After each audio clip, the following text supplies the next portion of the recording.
Welcome to the Gray Area Podcast presented by Aura. My name is Kevin Gray. Thanks for listening today. You can find me on Twitter at Kevin Gray Sports.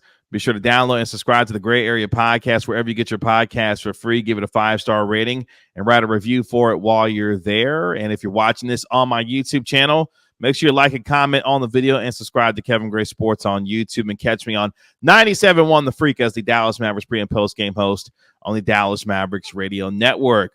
On this episode of the Gray Area, the Cowboys keep on changing, but maybe for the worst. Kyrie Irving sinks the Nuggets, and this podcast may change the game. But first, the Cowboys continue to change, and maybe not necessarily for the better this offseason, as they continue to see a bunch of departures leave the football team. For those of you who don't know, and I'm sure you've gotten to know this as you've listened to me and watched me on this show, I'm a bit of a Cowboys fan. In fact, a third-generation Cowboys fan at that. Yes, I'm a journalist. Yes, I'm a sports radio host. Yes, I'm a content creator, among many other things that I do, especially in this media and entertainment space. But at heart, I'm a Cowboys fan and have been so ever since I can remember. My late uncle, Willie Towns, played for Tom Landry, was a starter in the Ice Bowl, had a sack of Bart Starr in the game. So you know, and you've come to know that blue and silver runs in my blood. So it's been kind of difficult watching this team over the past near 3 decades now not win a Super Bowl, let alone make it to an NFC championship game. And it doesn't feel like this team may be any closer in 2024. Just take a look at the way things have happened so far this offseason for the Cowboys. A bunch of dudes who have been on this team for quite some time are now gone. Tony Pollard now in Tennessee with the Tennessee Titans. You've seen plenty of departures go to our nation's capital to go play with Dan Quinn and the new-look Washington Commanders. We now have seen Tyron Smith join Aaron Rodgers and the New York Jets to become their new left tackle and Aaron Rodgers' new best friend. And then on Monday, Leighton Vander Esch, after 6 NFL seasons, had to medically retire due to neck issues that he's been dealing with the Cowboys in the NFL, marking yet another chapter and another player closing what has been this era of the Dallas Cowboys. It's funny because if you follow me on Twitter at Kevin Gray Sports, you saw a picture that I tweeted out the other day of Leighton Vander Esch and Jalen Smith during the Wolf Howl together. And at one point, the Cowboys, me too, thought that they had their linebacker duo of the future in Leighton Vander Esch and Jalen Smith. Neither one of them are here with the Cowboys anymore, and they've got a real problem that they got to solve at the linebacker spot going into this upcoming season. They tried to do some of it already by signing Eric Kendricks, who used to play with Mike Zimmer and now gets reunited with him for this defense, and they'll try to do it more in the NFL draft when we get to late April. But the whole point of this discussion today is yet another reminder of not only how difficult it is to win in the NFL, but for the Cowboys, how especially difficult it is to win, especially trying to get to a spot where they consider themselves a chance to get to the NFC Championship game and beyond. Because let me paint the picture for you when it comes to the Cowboys' upcoming season. Mike McCarthy in the final year of his 5-year contract. Mike Zimmer's on a 1-year deal as the defensive coordinator. Dak Prescott's in a contract year. Yes, the Cowboys opened up $4 million in cap space by doing a restructure of his deal to lower his cap number for the 2024 season, which goes from $59 million to a little over $55 million now, hopefully with a contract extension still coming for the quarterback, who, of course, was second in the NFL in the MVP behind Lamar Jackson. Then it's, of course, you got CeeDee Lamb and Micah Parsons, who, if they wanted to, could go get contract extensions this offseason. So there's a lot that the Cowboys have got to figure out, not to mention they got to find themselves a new starting running back, a new center, a new left tackle or left guard, depending on what they decide to do with Tyler Smith. You can get the picture here on what needs to change and what needs to get fixed for this team to try and get back to the playoffs this upcoming season, where, of course, the Cowboys have won 36 games over the last 3 years, 12-5 each of the last 3 years, and yet it feels like they're farther away from getting back to that spot than what it felt like at the end of this past season, where you say, Kevin, the Cowboys got 7 All-Pros, including Dak Prescott, CeeDee Lamb, Micah Parsons, Zach Martin, among others. Yeah, they do. But at the same time, they've got other teams who have improved this offseason. And look, I say this all the time when it comes to teams in the NFL, whether you look at what the Philadelphia Eagles have done or other teams that you looked at that have made significant moves during the offseason. You can't necessarily win a Super Bowl in the offseason with spending, but you sure can lose one. And it appears that the Cowboys might be on their way to not getting back to that spot yet again. But for me, this is about watching now Tyron Smith go to the New York Jets, where you say, Kevin, you should be kind of used to this, where Cowboys have not won a Super Bowl in Dallas and have had to go other places to try and do it. DeMarcus Ware had to do it way back when he was able to win a championship with the Denver Broncos. And you've seen other Cowboys depart and go to other places, like Emmitt Smith that one time when he went and played for the Arizona Cardinals. And you remember how weird it was to see Smith in a Cardinal uniform, just like it will be extremely weird to watch Tyron Smith in a Jet uniform this upcoming season. But for Leighton Vander Esch having to retire and leave the game due to medical issues, yet is another Cowboy that will not have seen the opportunity to get to an NFC Championship game or a Super Bowl.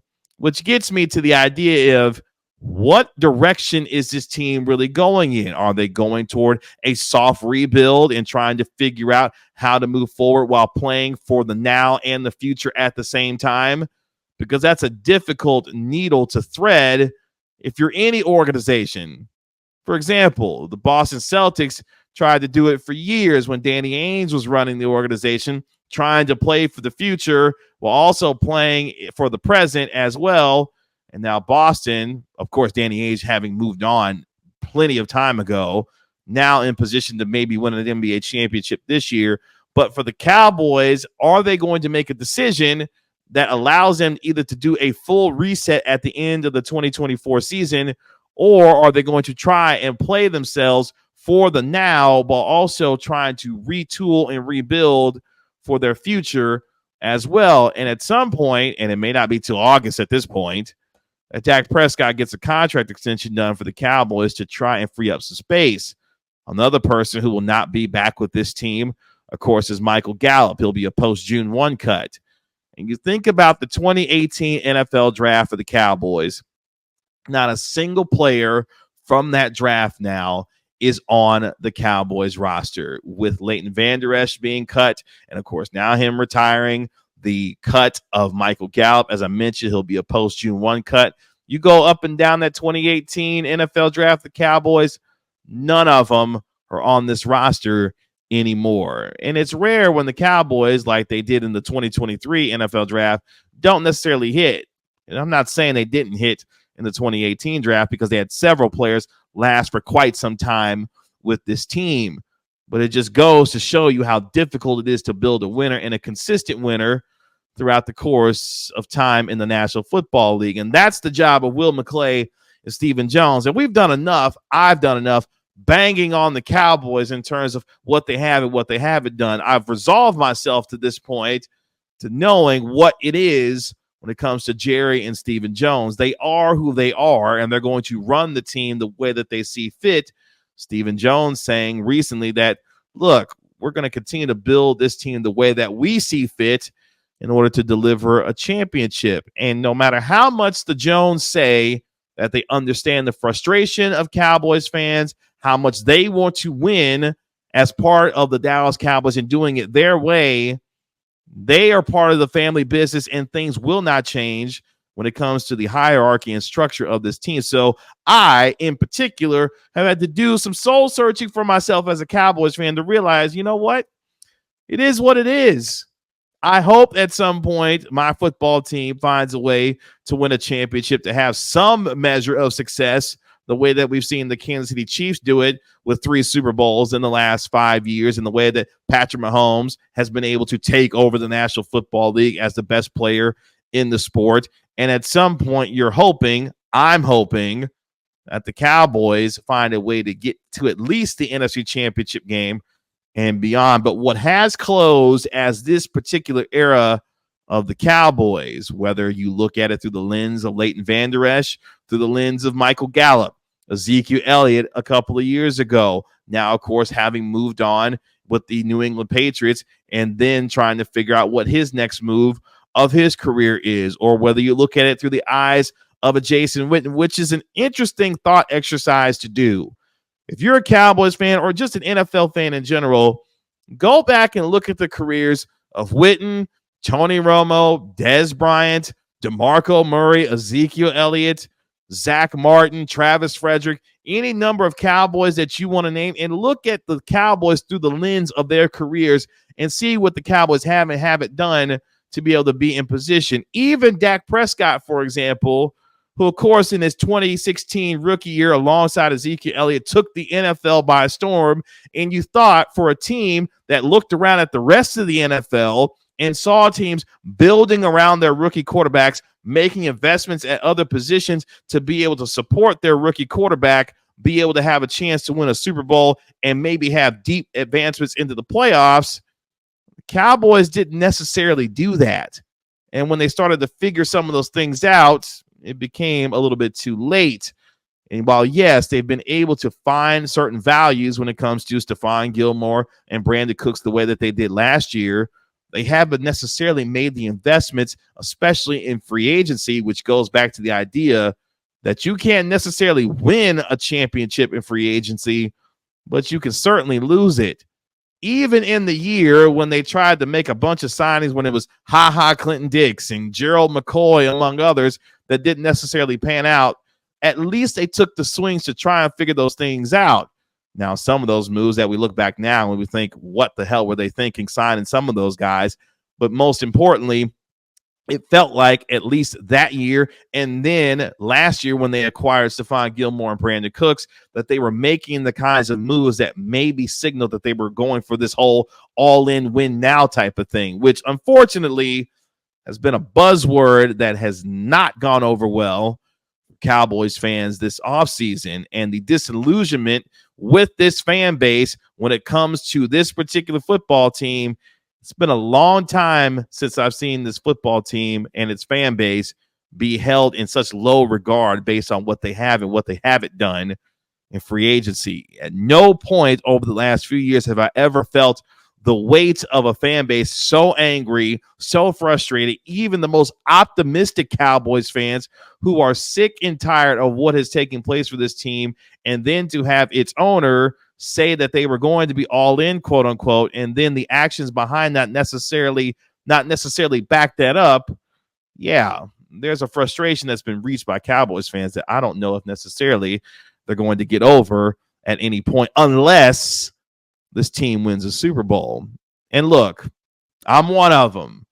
I've gotten angry, I've gotten frustrated, I've gotten upset, but I've had to check my fandom at the door and realize this is kind of what it is, the Cowboys.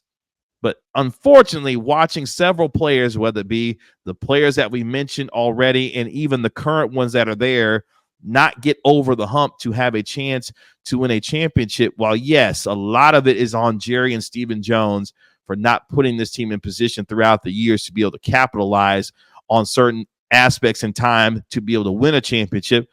But also, the players eventually have to get it done themselves. And no matter what, as much as I like to vilify Jerry and Steven, there's a lot of these players who have had plenty of opportunities to be able to take this team to heights where they haven't been since the mid-90s, and they simply haven't been able to do it. All this to say is I'm putting my weapon down this offseason. Yes, at times I will stay on the neck of Jerry and Stephen Jones, but also at the same time, I'm not trying to do recreational anger anymore. I'm trying to turn over a new leaf when it comes to this team, and maybe it's because I'm finding myself being resolved to the idea that they may not win a Super Bowl anytime soon, and maybe I just need to enjoy what's going on based on who is here and what they're trying to do to achieve it, and maybe, just maybe, at some point, they'll catch lightning in a bottle and take this team to the Super Bowl. But it may not happen under the auspices of Jerry and Stephen Jones. Who knows what that will look like? And if I'm Will McClay, look, I got a great job in Dallas. They let me try to build the team. I try to put it together. And next thing you know, the guys on the field got to go execute it. But at some point, the players have to be able to find a way to win, and they haven't been able to do so. But I feel bad for the Tyron Smiths of the world, the Leighton Vander Esches of the world, the Ezekiel Elliott's, and all these other players who have had a chance to be able to put the star on the side of their helmet and not be able to deliver for this team, because there have been some great football players that have come through this organization that will not have a chance to hoist a Lombardi trophy for the Dallas Cowboys. And that, to me, is sad. But the NFL stands for not for long, and it's been way too long since the Cowboys have been able to hold up Vince Lombardi's trophy. Who knows when that'll change for this organization going forward. Let's take a quick break here on the Gray Area Podcast and hear from today's sponsor of our video and our podcast, and let's hear from Aura. Today's video is brought to you by Aura. Do a Google search on your name and email address to see how much information comes up about you. I was devastated by the amount of information that I could be seeing searching my name and profile, and I knew then I needed to be protected for not just myself, but also for my family. Data brokers sell your information to scammers, spammers, and anyone else who may want to target you. Your full name, email, home address, health records, your relatives, it's all out there. That's why I've been using Aura, the sponsor of today's video. Aura shows me which data brokers are selling my information and automatically submits opt-out requests for me. Cleaning up my information not only helps reduce the amount of spam I get, but it protects me from hackers who could use this information to help them access my social media accounts, bank accounts, and other sensitive information. Aura also does so much more to protect me and my family from online threats that I can't see. It's really easy to set up, so I don't have to download several different apps to get things like antivirus, VPN, password management, parental controls, identity theft insurance, and more. I get everything at one affordable price. You may already have one of these tools already, but not having Aura is like locking the front door and leaving the back door wide open. Aura is always on, doing the hard work to protect me and my family so I can focus on other tasks with peace of mind. I value my privacy and I value yours. You can go to aura.com/Kevin Gray to start your 2-week free trial. Please see the link in the description. Speaking of championships, it has been a minute since the Mavericks have won an NBA title. Since 2011 was the first and only time that the Dallas Mavericks have won an NBA championship. But man, it felt like a championship feeling on Sunday when Kyrie Irving made one of the most incredible shots that you'll ever see in NBA history, knocking down a 21-foot lefty buzzer beater over the outstretched arms of Nikola Jokic to give the Mavericks a 107-105 win over Denver, who, of course, is the reigning NBA champion, trying to get themselves to the number 1 seed in the West to try and defend that championship with home court advantage throughout the Western Conference playoffs. The Mavericks now 10 games above 500, currently in 7th as I talk to you right now, as they get ready to take on the San Antonio Spurs on the road on Tuesday, as they themselves are trying to get to the top 6 of the West and avoid the dreaded play-in, where they could see teams like the Phoenix Suns, the Golden State Warriors, and Los Angeles Lakers. The Mavericks right now bouncing back after a tough loss on the road to the Oklahoma City Thunder, where they were competitive and where Kyrie Irving had a season-high 12 assists, but at the same time weren't able to win. Luka Doncic didn't play in that game. Josh Green got hurt. Green going to be out for the next couple of weeks with an ankle sprain. Luka Doncic made his return, dropped over 30 points, and had a clutch three-pointer to tie the game with 24 seconds left before Jamal Murray ultimately missed a jumper that would have given the Nuggets the lead, setting up Kyrie Irving's incredible shot to win the game. And shout out to Maxi Kleber, who just 1 year ago to the day made an amazing three-pointer to beat the Los Angeles Lakers, was able to help Kyrie Irving return the favor and be able to do it against the Denver Nuggets with the shot that Kyrie made over the Nuggets to win the game. But at the same time, if you go back and watch the shot, the audacity of Kyrie Irving to even take that shot and then to be able to obviously make it was the cherry on top in what was a really good game for the Mavericks. Yeah, they blew it in terms of giving up what was a 20-4 run by the Nuggets as the Mavericks were up by 13 points with just under 7 minutes left in the fourth quarter. They went cold, and Nikola Jokic and, more importantly, Jamal Murray took the game by storm and brought him back, and in fact had him a lead after a Jamal Murray three-pointer. But of course, as I mentioned, Luka tied it, and then Kyrie Irving won it. But for Kyrie, this is a guy who's playing at a 50, 40, 90 clip almost, and more importantly, has found some measure of peace and happiness in Dallas. And I'm not going to go through all the history when it comes to Kyrie because it's plenty and it's extensive, whether it be the comments that he had in terms of the anti-Semitic stuff that happened in Brooklyn, promising that he would want to stay and sign in Boston, leaving Cleveland unceremoniously, everything the way that it went down in Brooklyn that even led Kyrie to the Dallas Mavericks to begin with. The point I'm making here is that Kyrie has had a long history of baggage that has followed him in the NBA, much of his own doing. But since being with the Dallas Mavericks, he has found peace, he has found calm, and more importantly, he has become the kind of player that the Mavericks needed him to be, alongside, of course, its all-world superstar in Luka Doncic, who, of course, is a perennial MVP candidate, a guy who's a four-time first-team All-NBA selection, multi-time All-Star, and the list goes on and on and on about how talented Luka Doncic is. But Kyrie Irving, at this stage in his career, in his early 30s, being veteran leader guy, but more importantly, playing the role of second scorer to Luka Doncic and being able to take pressure off of him, this is the kind of moment that Dallas was hoping for when they acquired him from Brooklyn. Well, they gave up some important pieces, especially in Dorian Finney-Smith, who had become a fan favorite throughout his years in Dallas as one of the best defenders in the NBA. The Mavericks knew that they had to try and increase their ceiling somehow, and they could only do that by finding a superstar sidekick to go alongside Luka Doncic. While, yeah, things didn't go well at the end of the season last year, it did lead to Derek Lively, of course, in the lottery for the Mavericks, who has been spectacular in his rookie year. The acquisitions of P.J. Washington and Daniel Gafford have been tremendous as well. You saw how the Mavericks crushed the Denver Nuggets on the glass on Sunday, was a plus 22. In fact, had 22 offensive rebounds in the game against Denver, and Washington had 11 of those, including the Mavericks having 7 offensive boards in a crucial third quarter, where Kyrie Irving was the one that took over the game, scoring the final 7 points of that third quarter, giving the Mavs a 5-point lead going into the fourth quarter. And that is a perfect example of why Nico Harrison, Mark Cuban, and this organization took the calculated risk to go get Kyrie. Well, yeah, at the same time, his value, quote unquote, had been decreased because of the way things went down in Brooklyn. The Mavericks knew by pairing him alongside Luka Doncic, whom Kyrie Irving respects, and vice versa, this would be a match made, especially in offensive heaven, for this team. And that is one thing that the Mavericks have continued to do, no matter if it's worked or not. They've continued to try and take swings to keep Luka Doncic happy.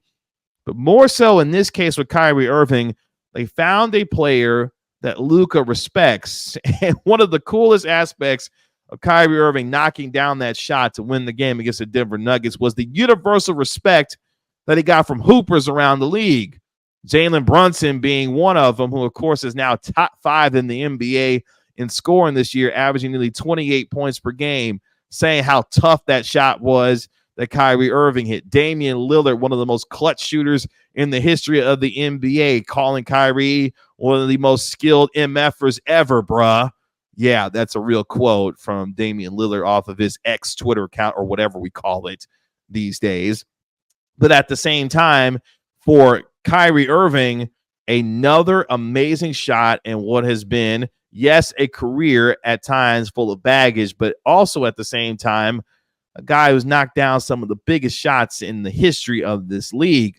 Of course, delivering a title for LeBron and company back in 2016 when him and Cleveland were able to take out the Golden State Warriors. And now at this stage in his career, where you see Kyrie Irving as a family man, embracing his role as a leader on this team and being a guy that can be looked to not only to provide leadership on the floor, but also off the floor as well. And we've heard plenty of teammates, including Luka, talk about how much they love Kyrie, which at some points in his career wasn't necessarily the case. Well, yeah, a lot of his teammates that he's had throughout the course of his career have respected him, and have also peers around the league have respected his game.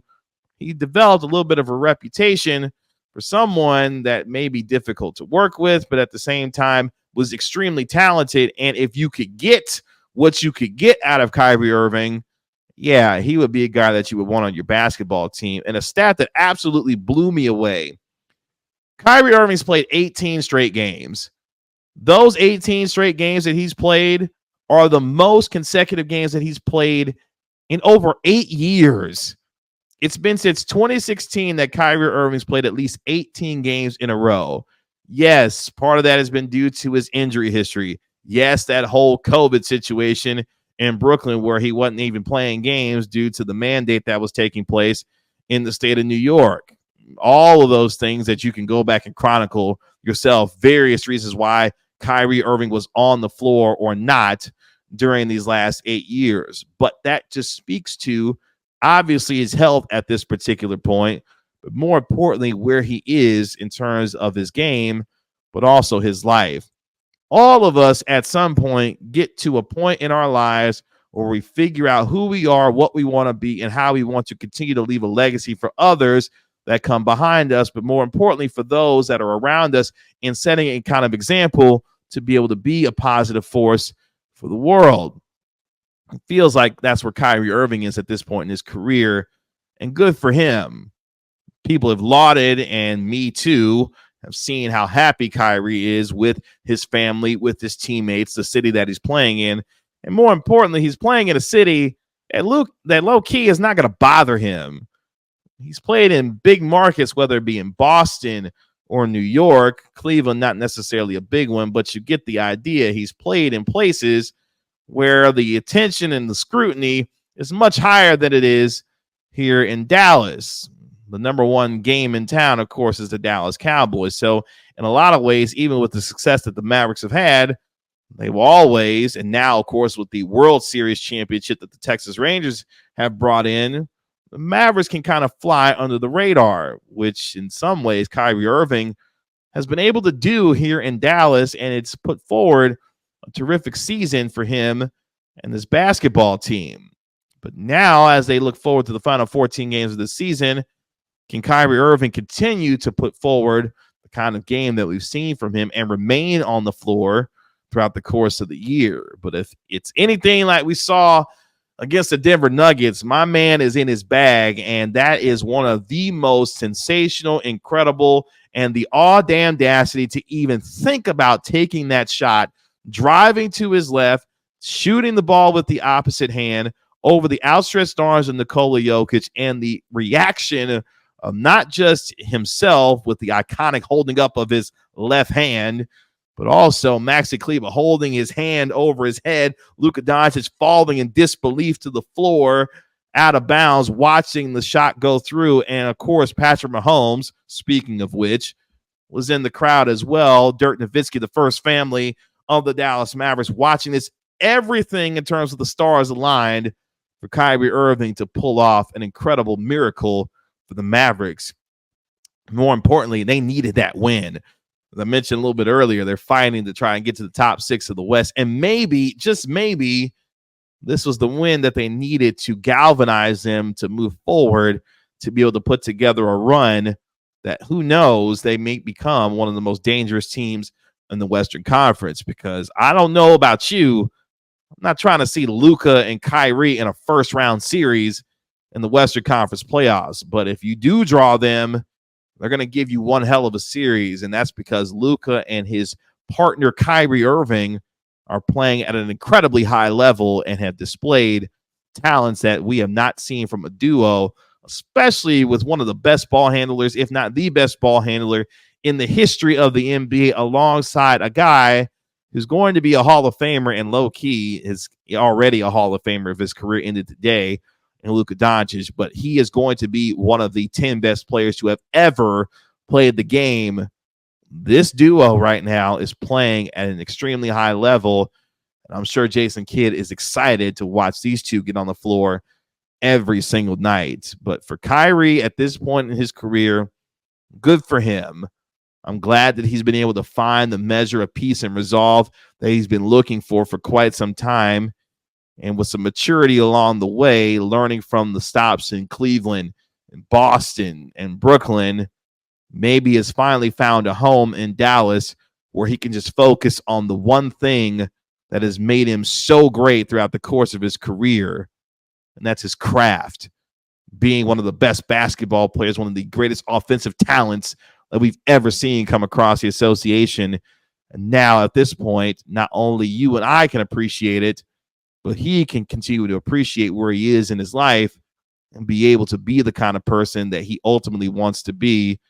And not only a great teammate, but someone who continues to deliver on the floor night in and night out. So we salute you, Kyrie. All Mavericks fans singing the praises of one Kyrie Irving, because Kai put it down against the Denver Nuggets in an incredible shot that will live on in Mavericks history forever. Before I get out of here today, speaking of the NBA, LeBron James and JJ Redick decided to do a podcast together for all the hoop heads out there.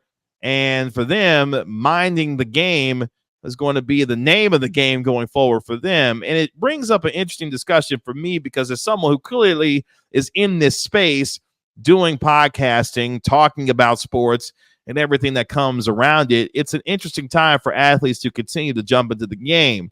Well, yeah, LeBron James has been doing this for quite some time with his famous show, The Shop, and of course, JJ Redick, his meteoric rise in the NBA media space, where he's now going to be a part of the NBA Finals broadcasting team that includes Mike Breen and Doris Burke. JJ Redick has carved himself out in a really nice space in terms of the Old Man and Three podcast that he does and the amount of basketball talk that he does from an X's and O standpoint. And something that is going to be interesting watching this podcast going forward, because one of the things that Redick has been upset about, or has at least commented on in recent times, was the amount of everything else that gets talked about except for the actual X's and O's of the game, the education of the game, which Adam Silver, NBA commissioner, has wanted to see more and more, especially in television broadcasts. And now it being brought to podcast form with arguably the greatest player in NBA history. But this is yet another layer, another nuanced layer of how players, whether it be current players or former players, getting into the media and entertainment space, taking control of their own narratives to deliver the kind of entertainment and information, in this case, in terms of this podcast, that people have been clamoring for.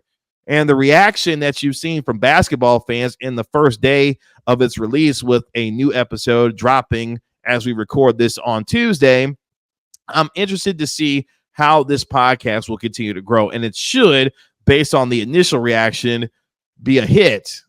Again, you've got currently one of the best players, if not the best player ever, in LeBron James, teaming up with one of the best analysts in the game right now in JJ Redick, providing what should be interesting conversation surrounded around wine, because, you know, get a glass of wine or whatever drink in your hands, and guys get to open up, guys and gals get to open up and do what they do, kind of how like Club Shay Shay with Shannon Sharp, and you've seen the extreme growth from him. Put a drink or two in a guest's hand, and next thing you know, you're getting viral podcasts with Monique, Cat Williams, Johnny Manziel, and others. And Shannon Sharp has been able to take over the podcast game by storm. And that is something that I've tried to navigate in this particular space, that at times it feels difficult, but at other times finding a community and an audience, once you believe in it and then stick to it, you will find the fruits of your labor be rewarded. And we're seeing that with multiple podcasts, whether it be Carmelo Anthony has his podcast, Dwayne Wade. You've seen plenty. You can name an athlete, they probably got a podcast of some sort, or they're teaming up with someone to do a podcast, a weekly one. And the saturation of the podcast game has been kind of wild to watch. But now you've got the most famous basketball player in the world currently in LeBron James continuing to dive into the entertainment space. He's already done movies, of course, with the whole Space Jam Get Down and others that you've seen from him throughout the course of his NBA career. But now getting to hear pure X's and O's basketball talk from LeBron James with JJ Redick should be a fascinating listen to. And I wonder how entertaining that podcast will be, because some of the reaction I saw on social media was wondering if LeBron James had the personality to be able to drive a podcast like this, to which I say, have you not been watching LeBron James over the past 21 years? He's got charisma for days. He oozes confidence and personality. I think he'll be fine teaming up with someone like JJ Redick, who, again, not only with First Take, not only with his own podcast, but becoming one of the biggest NBA television guys in the game today, should make for a lot of interesting conversation. And hopefully what it does, it provides an education to the game and a window into how some of the best minds of the game think. And I wonder how much more we could see that grow, whether it be in the National Football League, Major League Baseball, because this could be a gateway for more podcasts like this, more forms of information being delivered like this from some of the best in the game. Because if LeBron James can do it, why can't we see a guy like Mike Trout do it in Major League Baseball, or someone like a Sidney Crosby in the NHL? Take your pick of the biggest star of a particular sport and be able to put them in that space and see the game through their eyes. And I wonder how much more we'll see, because I would like to see more of it. LeBron James delivering his knowledge and his information from the game that he currently plays, and then be able to share that with everyone else. I would love to see that from other high-level athletes across multiple sports be able to provide the same, because as much as we watch these games, as much as we listen to these games, as much as we take in, there is nothing like hearing the perspective of those athletes in the moment, be able to provide how they think and move through the game themselves, because all of us are trying to get as close as we can to feeling like we are a part of the action, whether it be on the floor, on the ice, on the diamond, on the gridiron, whatever the case may be. And those things keep us interested in the games that we all love and watch and cover. In my case, when it comes to the NBA, the NFL, and however we consume sports, that it's yet another avenue to consume sports in a way that marries the entertainment aspect of any sport that you watch with the X's and O's information that you get, so that you as a fan, I as someone who covers the game, can have a better understanding of what's being watched. Because ultimately all of this is leading to this: how much more informed, or how much more informed do you want to be as a consumer of a product? And with that, how much more entertained will you be by having a better understanding of what you're actually watching on the floor? And if that is the particular case, then guess what?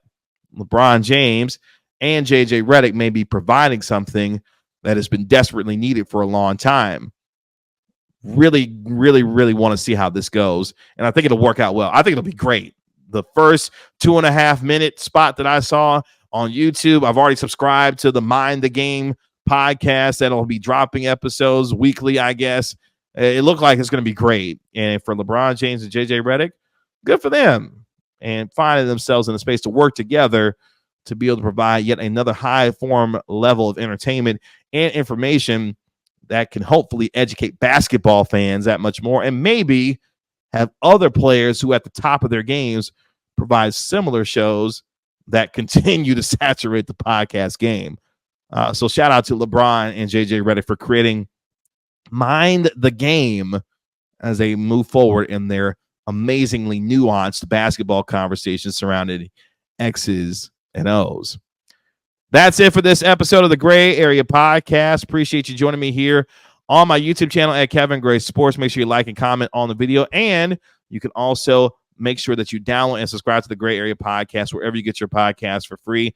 Give it a 5-star rating and write a review for it while you're there. And again, thank you to our sponsor of today's podcast and our video, in Aura. I'll be back on Wednesday for Interview Wednesdays here on the Gray Area Podcast. And then, of course, on Friday, with Reds Fridays with my man Reginald Atatula of 105 Through the Fan and host of the Get Right. But until Wednesday, this has been the Gray Area Podcast. My name is Kevin Gray, and I'll talk to you on Wednesday. Peace.